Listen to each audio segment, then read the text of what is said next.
All I need is my money. I don't have the money, but I have something valuable. I will give you my daughter's hand in marriage in exchange for the money. Listen, come closer, let me tell you a story about a girl who was forced to marry a poor plumber, not knowing he was hiding a secret that would shock the whole village. On the morning everything changed, Amara was on her knees scrubbing the floor, and nobody even said thank you. The sun had not fully risen yet. The birds had barely started singing. But Amara was already awake, already walking, already tired. Her small hands moved the scrubbing brush back and forth across the cold floor, her knees aching, her back bent low. She had been awake since 4 in the morning.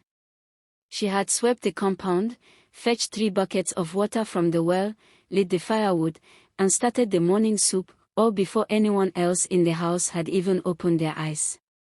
This was not a special day. This was every day. This was Amara's life. From the bedroom, a sharp voice cut through the quiet morning like a knife. Amara, is that soup ready? Or are you just wasting firewood again? It was her stepmother, a tall, hard woman with a cold face and an even colder heart. She walked into the kitchen in her wrapper, looked at the pot on the fire, and hissed loudly. You call this cooking? My daughter eats better than this. You better not embarrass me today. Amara said nothing. She lowered her head, stirred the pot quietly, and whispered to herself, be patient. Just be patient. Then came Zora, her stepmother's real daughter, floating into the kitchen like she owned the whole world. Zara was dressed already, her hair oiled and her clothes pressed. She looked at Amara and laughed. Still on your knees, sis, she said, the word sis dripping with cruelty.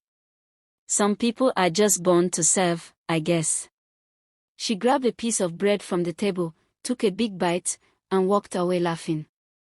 Amara watched her go. Her eyes filled with tears, but she did not let them fall. Not today. Not again. Before we begin, make sure you subscribe to the channel and turn on notifications, because the story you're about to hear will stay in your heart for a long time. Amara was not always like this, quiet, broken, afraid of her own shadow. There was a time, not so long ago, when Amara had a father.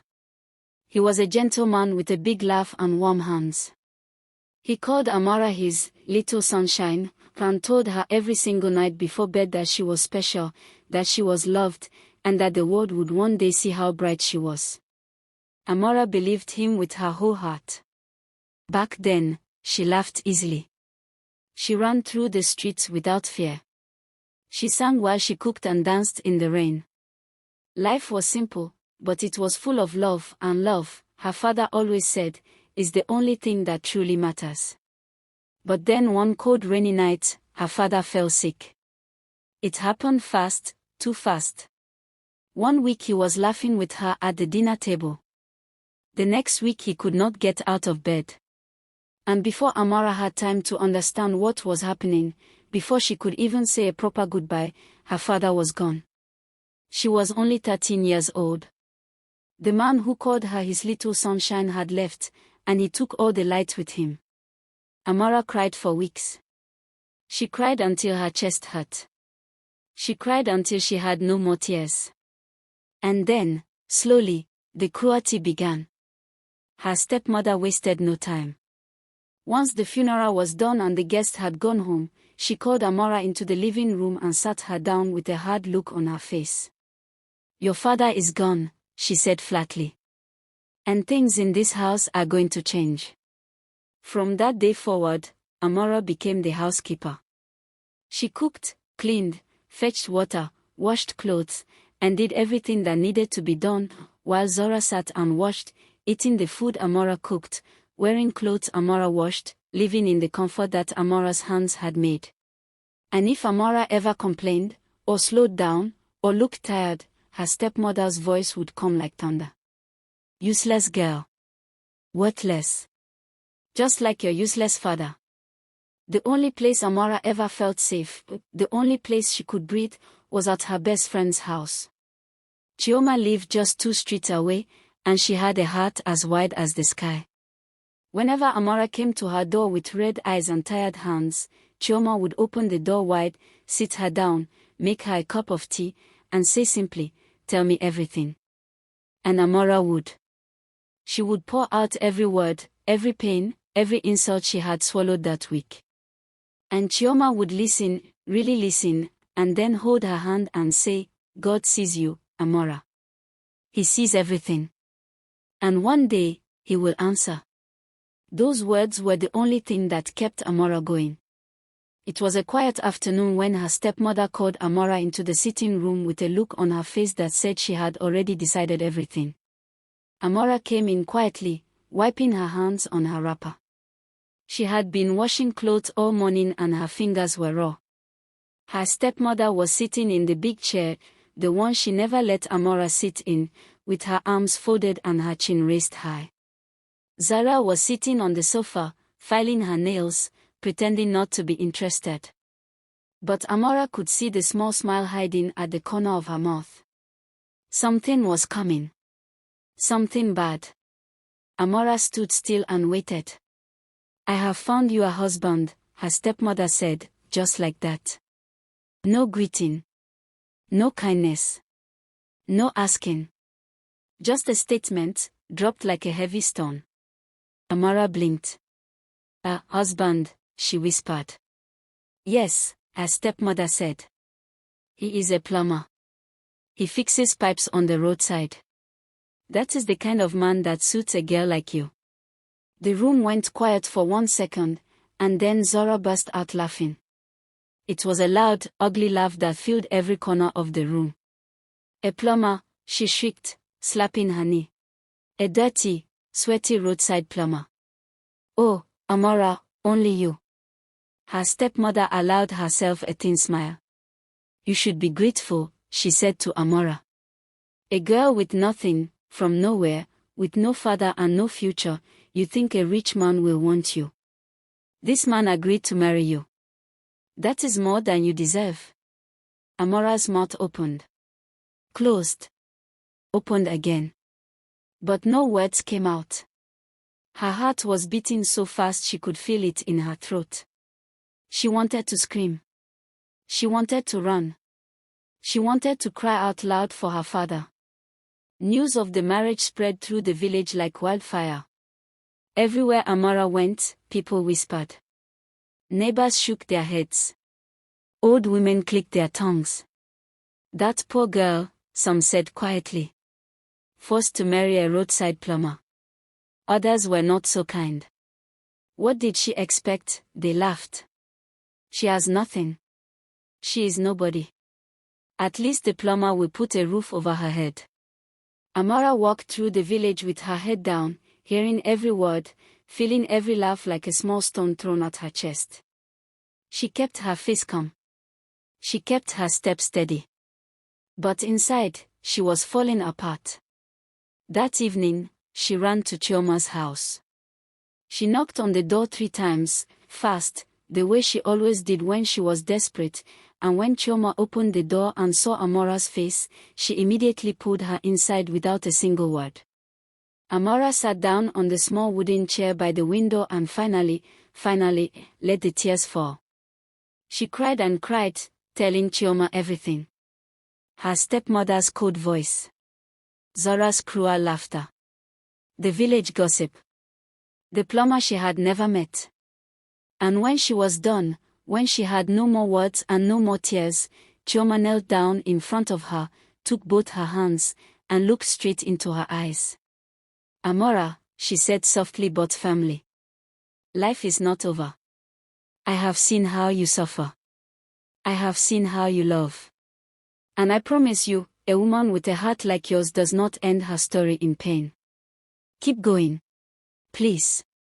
Just keep going." The wedding was small. There were no decorations. There was no big celebration. Just a few people, a simple ceremony, and then it was done. Amara was now a wife. Her new home was a small, simple house at the edge of the village. The walls were plain. The furniture was old. The kitchen had just one small window, and the floor was bare concrete. Amara stood in the doorway on the first evening and looked around slowly. This was her life now. This small, quiet, humble place. She took a deep breath, set down her little bag of belongings, and began to clean. She swept the floor, wiped the windows, arranged a few pots in the kitchen, and hung a small curtain by the door. It was not much. But it was hers. And she would take care of it. Her husband was a quiet man. He was not loud or rough the way some men were. He had a calm face and gentle eyes, and though his hands were rough from years of hard work, he always spoke to Amara softly. On their first evening together, he sat across from her at the small table and said, "I know this is not what you hoped for. I know this house is not much. But I will never hurt you. I promise you that." Amara looked at him for a long moment. No man, not even the men in her village, had ever made her a promise like that. She nodded quietly and said, "Thank you." It was a small beginning. But it was real. Life was hard. There were days when there was barely enough food. Days when her husband came home with only a few coins after working from morning to night fixing broken pipes in the heat. Days when Amara counted every single piece of food on the plate just to make sure they both had enough. On those days, she did not complain. She did not cry in front of him. Instead, she found ways to help. She started selling small snacks by the roadside, meat pies and fried plantain wrapped in paper. She helped neighbors wash and iron their clothes for a small fee. She ran small errands for the shop owner down the road. Slowly, little by little, she began to bring in a few extra coins. And every evening, she would add her small earnings to what her husband brought home and say a quiet prayer of thanks, no matter how small the amount was. Chioma visited whenever she could. She would come with a small bag of vegetables or a portion of rice from her own home and sit with Amara in the tiny kitchen, helping her cook and talking and laughing, yes, laughing, because even in the hardest seasons, these two friends could always find something to smile about. "You know," Chioma said one evening, stirring the pot, "you are the strongest person I know." Amara shook her head. "I am not strong," she said quietly. "I am just still standing." Chioma looked at her with soft eyes. "Amara," she said, "sometimes still standing is the greatest kind of strength there is."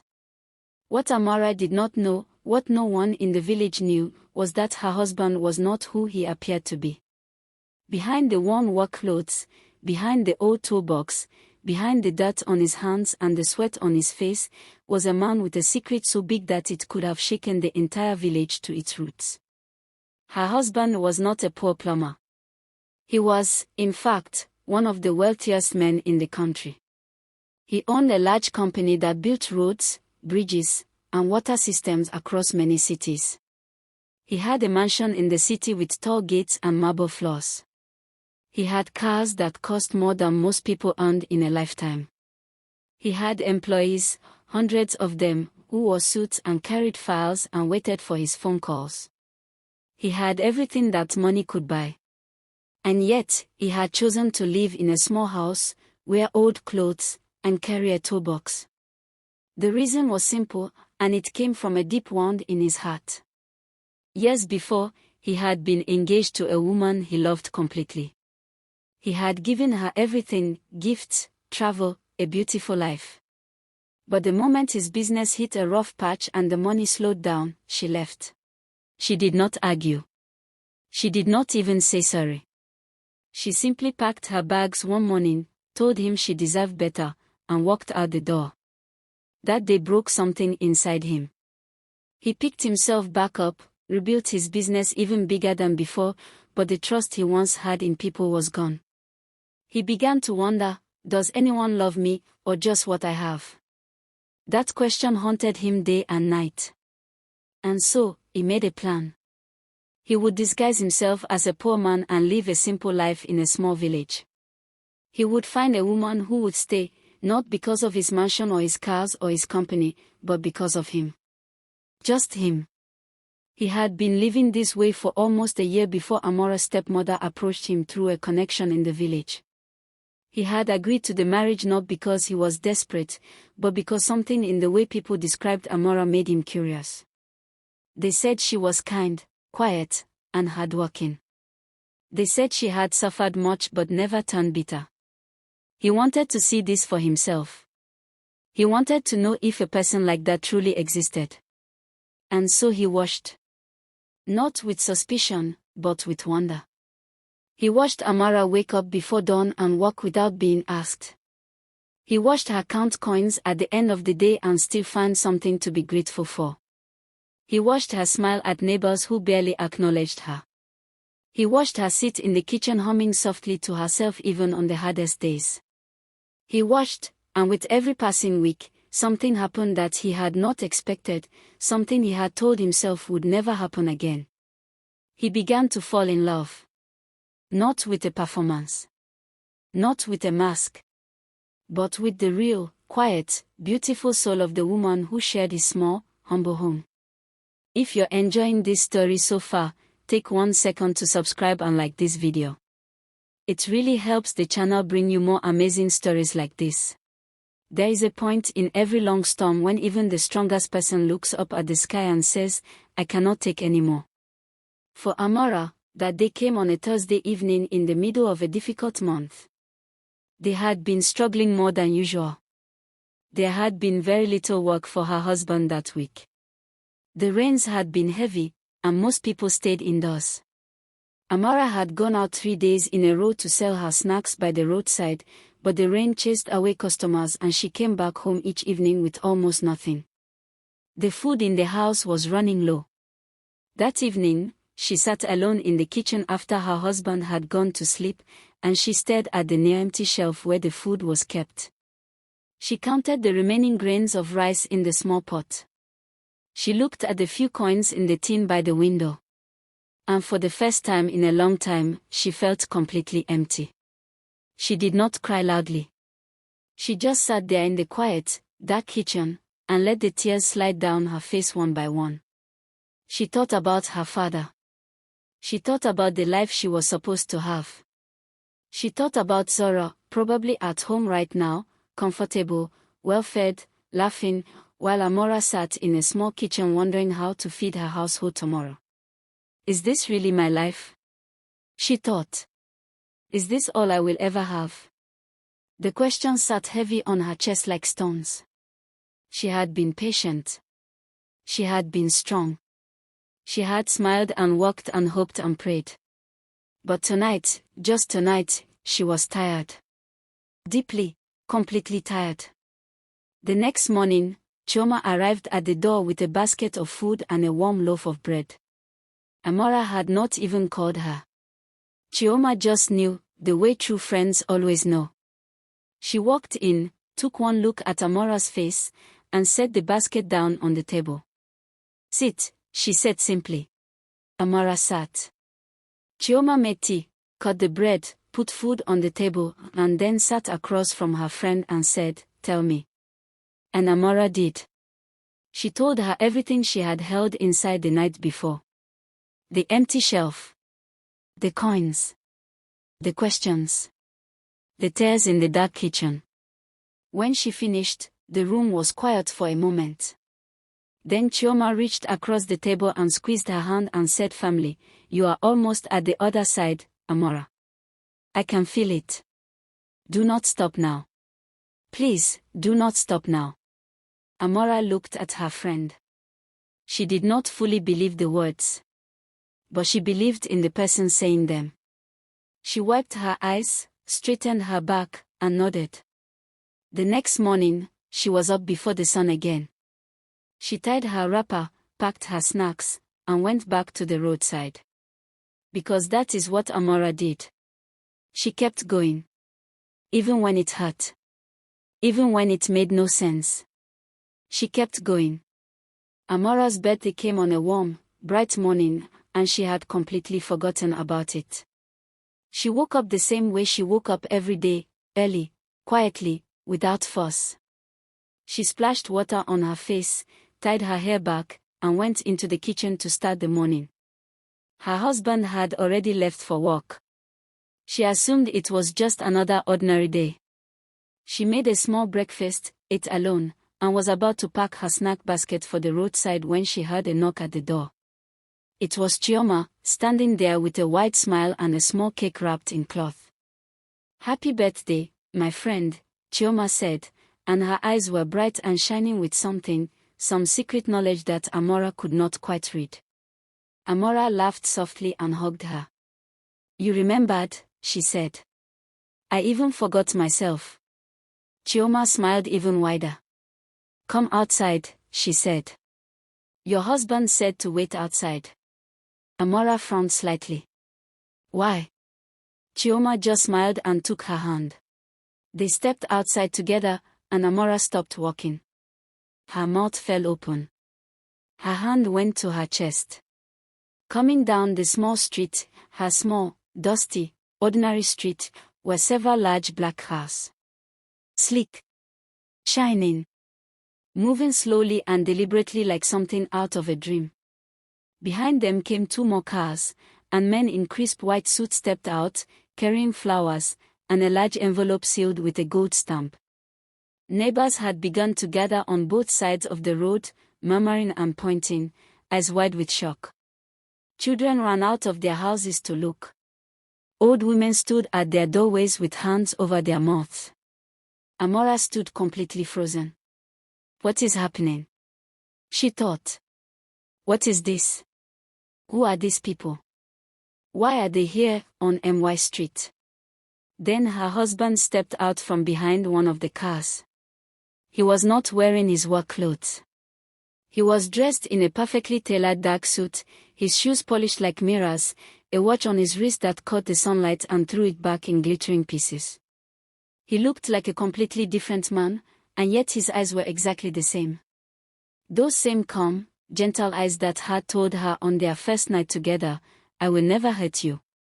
He walked toward her slowly, and the crowd went completely silent. Not a single person spoke. Even the children stopped moving. He stopped right in front of Amara, and he looked at her for a long moment, this woman who had cooked on a small fire, counted coins in the dark, sold snacks on the roadside, and never, not once, complained about loving him.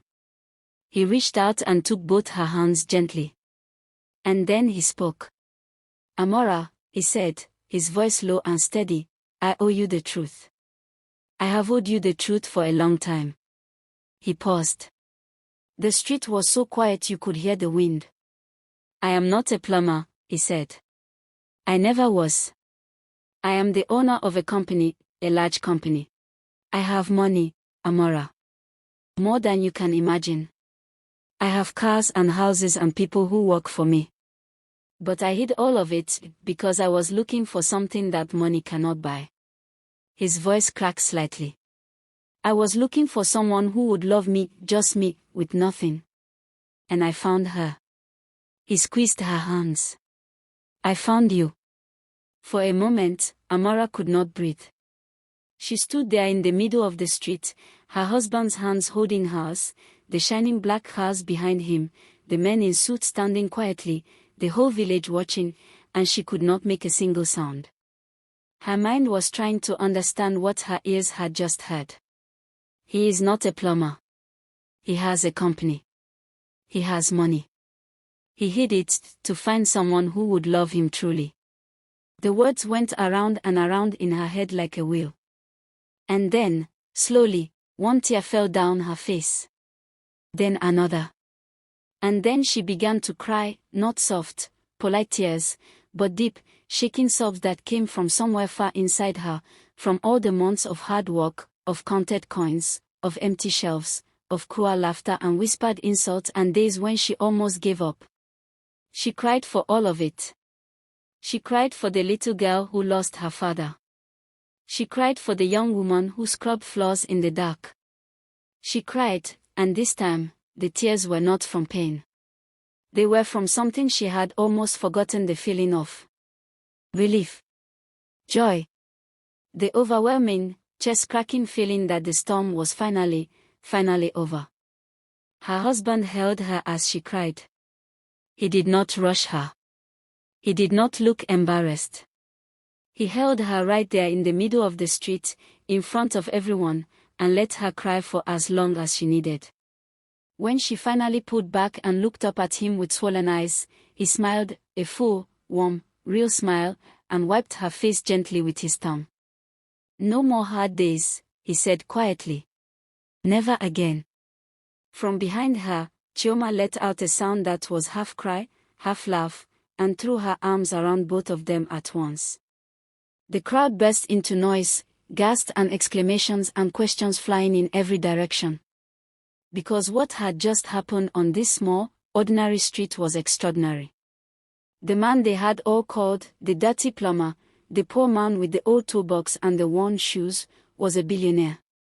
A real, actual billionaire. And he had been living among them all this time. The news spread through the village faster than any fire. By evening, every single person knew. And with the news came a particular silence in one household, the household of Amara's stepmother.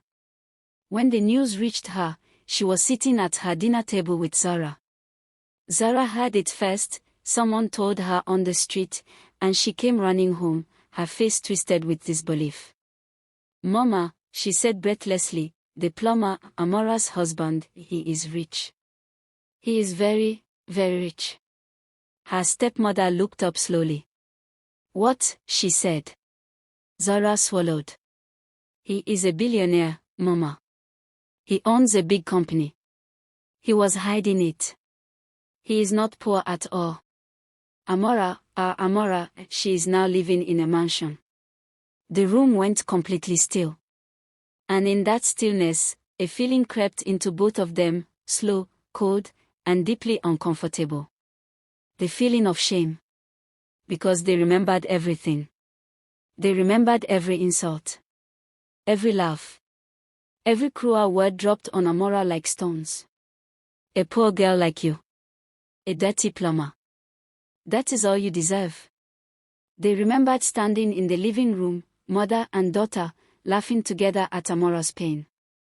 And now, as the truth settled over them like a heavy blanket, neither of them could speak. Zara stared at the floor. Her stepmother stared at the wall.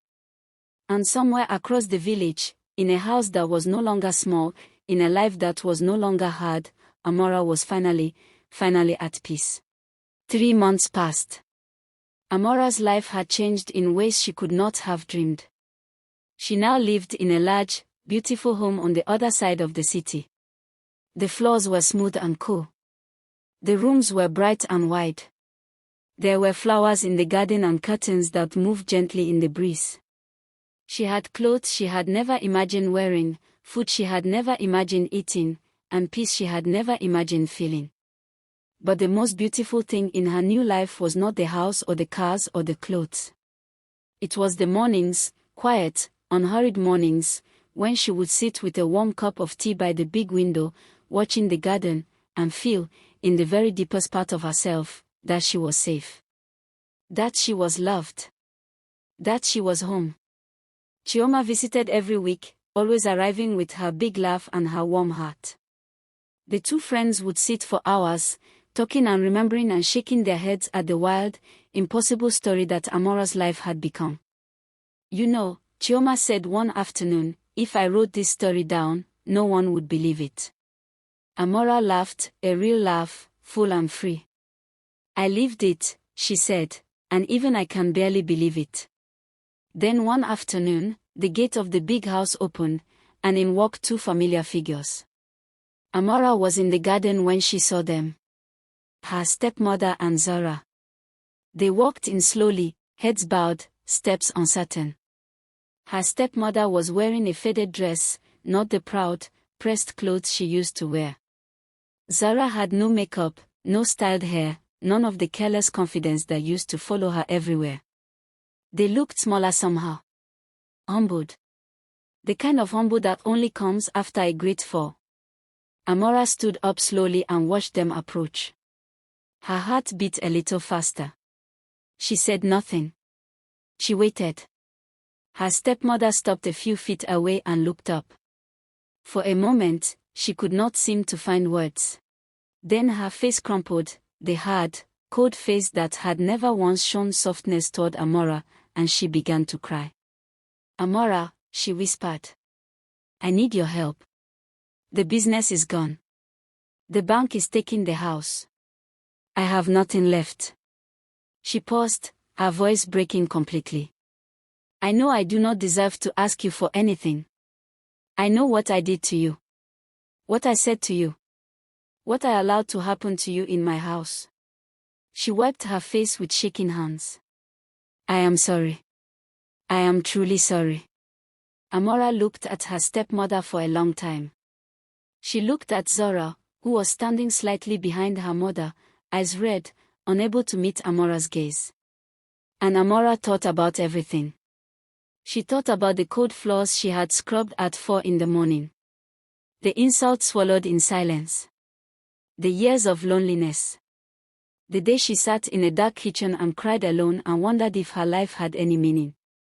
She thought about all of it.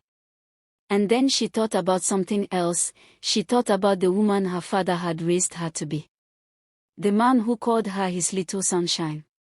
Who told her that love and kindness were the only things that truly mattered. She thought about Chioma's voice in the dark, "Keep going." She thought about her husband's eyes when he said, "I found you."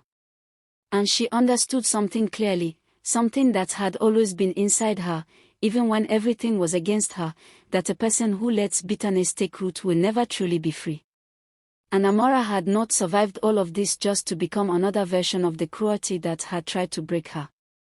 She stepped forward slowly. She looked her stepmother in the eye, not with anger, and not with coldness, but with a calm, quiet strength that made the older woman lower her gaze. "I remember everything," Amara said. Her voice was soft but completely steady. "I remember every morning on the cold floor. Every meal I cooked that you never said thank you for. Every insult. Every laugh. I remember all of it." She paused. The garden was completely silent. "But I also remember who my father raised me to be." She took a breath. "I will help you.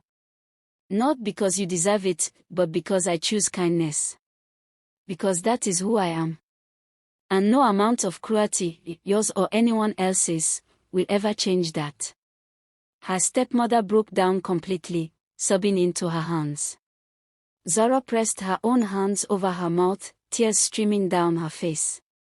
And Amara, the girl they had called useless, the girl they had mocked and dismissed and handed to a plumber with a laugh, stood tall in her garden, in her beautiful life, and showed them something that neither money nor pride could ever buy, a heart that chose grace, even after pain. If this story touched your heart, don't forget to subscribe, like this video, and share it with someone who needs to hear this message today.